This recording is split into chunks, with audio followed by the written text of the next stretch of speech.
Hey there, buddy. I apologize right off the bat for the lighting. I'm in my dorm room, aka my uncle's spare room.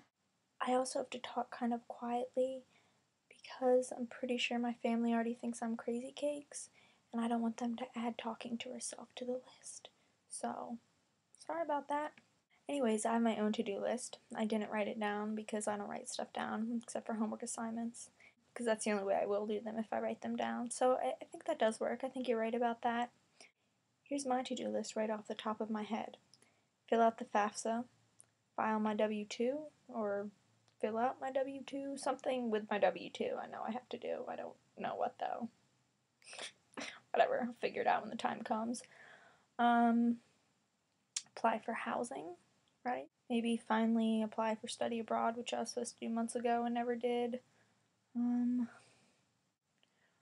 Write my final thank you note. I have a thank you note and a card that I need to send out, so I should do that.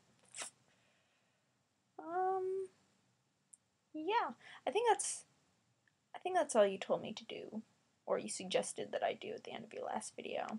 I want to keep this brief just because I'm tired and it's been a long, rough day. Lots of roughness.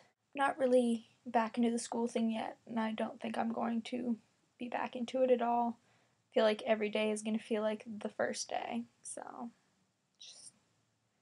just have to hold on for 4 months and then get to do it again the fall and again in the spring and again in the fall and again in the spring. Love school. Study hard, kids, and stay in school. You'll love it. Yeah.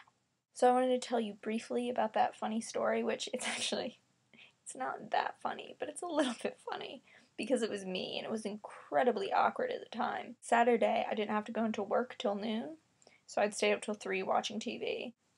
So I slept in a little bit. So at about 10, when I was sort of still coming to and my alarm kept going off, I kept snoozing it, I looked over at my cat and she was making this face, which is the face that she makes when she's trying to patiently wait for me to wake up, but really wants to go outside and is getting tired of waiting. Usually my mom's up really early, but obviously she'd been sleeping in for whatever reason. It's really quiet in my house. So I was trying to be really quiet so as not to wake Mom up. So I took my cat upstairs, and I'm baby talking to her like I do. And I was like, "Oh, Bubby, do you want to go outside? Or does my puppy girl want to go outside? I let you out. I let you out." If anyone was in proximity, then they could obviously hear me saying those things. So I go up to the door, and the key's already in the deadbolt. And of course, I'm trying to be quiet, and the key's like, "Rawr!" And I'm about to open the door, like my hand drops to the doorknob, and the doorbell rings, which wouldn't have been that bad, except I wasn't wearing any pants. All I'd worn to bed was a men's flannel shirt. What are the chances that the moment I unlock the door, someone rings the doorbell? And they obviously heard the door being unlocked, because you can hear it from the outside. My door's not magically soundproof, it's just a normal door. You can hear what's going on the other side of it. So I just froze for a second. It felt like a really long time. I just stood there frozen. And then I was like, okay, you need to put the key down on the counter very quietly. So I try that, and it's like clink, clink, clink, clink, and really, really loud. Like, that's not an appropriate loudness. It was really loud. So I was like, this isn't working. So I just stand frozen, staring at a cabinet, trying to decide what to do. And then I very slowly lift the key up in my hand so it can't clink on the counter anymore. And then I start to back very quietly away from the door.